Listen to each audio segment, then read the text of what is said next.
Selamat datang di sesi mata kuliah komunikasi massa sesi yang ke-10. Nah, untuk sesi ke-10 dan yang ke-11 nanti kita akan fokus kepada pembahasan teori-teori komunikasi massa. Ya, ada sekitar 8-9 teori komunikasi massa yang utama yang akan saya bahas secara mendalam ya. Nah, kenapa komunikasi massa teori ini sangat penting? Karena saya ingin Anda mahasiswa komunikasi nanti mulai paham ya bahwa dalam proses pengiriman pesan dari menggunakan media massa kepada audiens itu ada beberapa model-model dan ada beberapa ciri-ciri proses lah gitu yang terjadi ya di dalam realitasnya. Kita mulai saja, ada 4 teori yang akan saya bahas dalam kesempatan sesi ke-10 ini. Yang pertama yang namanya hypodermic needle theory. Kita sering menyebutnya teori jarum ini. Ya, coba Anda bayangkan, Anda mungkin pernah diambil darah begitu ya, atau pergi ke dokter. Apa yang terjadi ketika Anda disuntikan, di injection sebuah cairan misalnya begitu? Maka dokter akan aktif dan Anda akan pasif, kan? Apa yang diinjek, maka itulah yang masuk ke dalam diri Anda. Exactly sama dengan apa yang terjadi dalam yang dimaksud oleh teori jarum di komunikasi massa ini. Dalam teori ini, audiens itu diasumsikan pasif loh. Berarti apa yang disajikan oleh media massa, TV, film, koran, majalah itu akan diasup as it is oleh audiens ya. Jadi audiens pasif. Nah, Anda harus paham, nanti kita akan bahas bahwa zaman sekarang yang kayak gini tidak terjadi lagi karena sekarang audiens itu sudah punya power. Ya, begitu orang tidak senang dengan tayangan sebuah episode film, Anda bisa mengirim lewat Instagram atau lewat Facebook artisnya bahkan begitu untuk memprotes. Tapi Anda harus paham bahwa teori ini diciptakan atau ditemukan sudah puluhan tahun yang lalu ya. Jadi sebenarnya di Indonesia pernah terjadi masa teori jarum ini ketika hanya ada satu stasiun TV di Indonesia, yaitu TVRI, belum ada RCTI dan segala macam itu ya.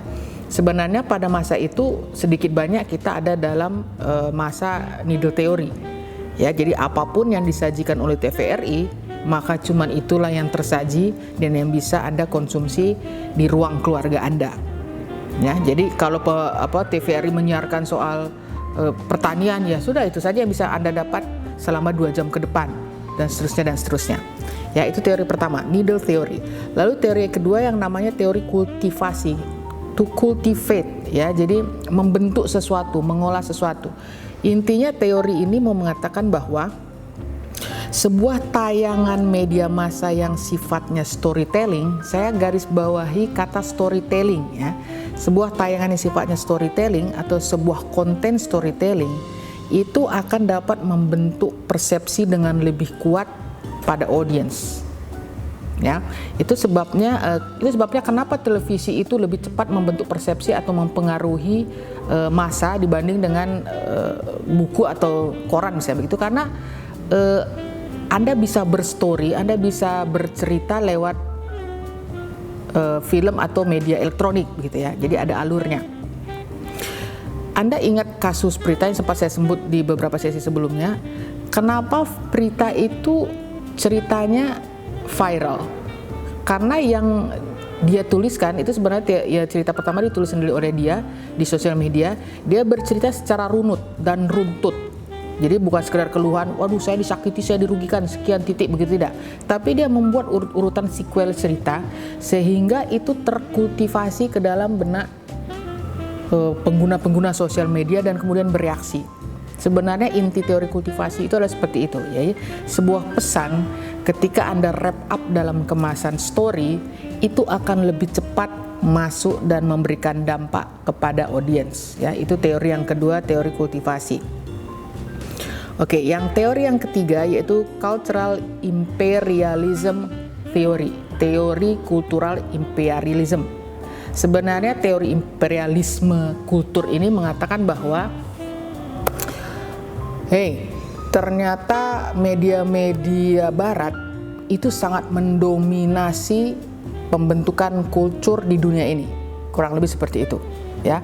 Kalau Anda masih ingat sesi soal perfilman, Anda tentunya tidak kaget ya, karena pas sesi perfilman saya menggambarkan bagaimana Pareto 80% pendapatan perfilman masuk ke kantong Hollywood, padahal mereka hanya memproduksi 15% dari total film yang beredar di dunia. Itu artinya apa? Itu artinya orang sangat menyukai film-film barat, begitu ya. Padahal yang paling banyak memproduksi itu bukan negara barat, tapi India, which is Asia. Tapi yang paling diminati itu adalah film-film barat, terutama Amerika. Film Eropa pun hanya sedikit, gitu ya. Nah, itu sebenarnya sudah mengesahkan, memvalidasi teori imperialisme kultural ini, ya, yang mengatakan bahwa Barat sangat mendominasi media di dunia.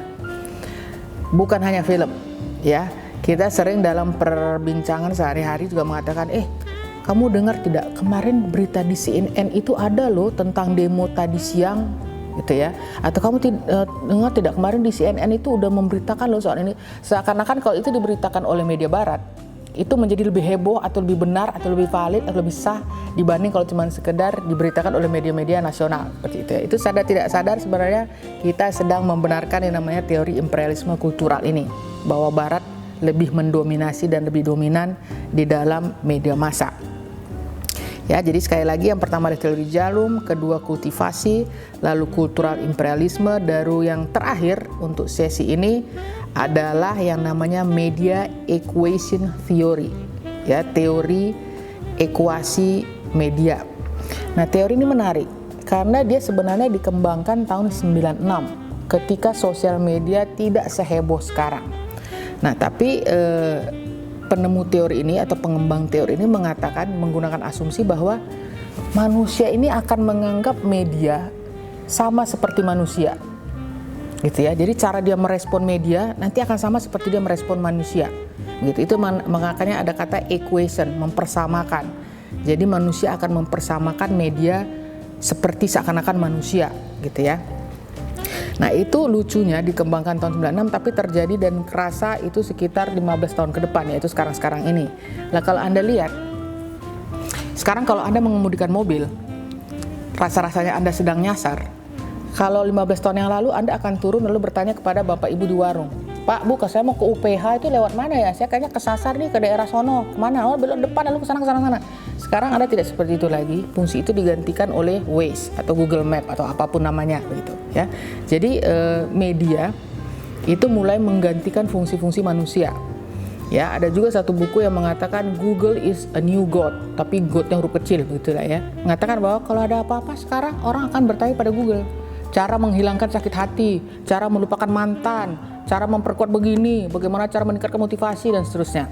Ya, jadi orang mengatakan bahwa Google is a new God for human being in digital era, seperti itu. Jadi itu sebenarnya yang dimaksud oleh si teori media equation ini, ya, bagaimana kita mulai menggantikan fungsi-fungsi manusia dengan media, lalu media menggantikan manusia, seperti itu.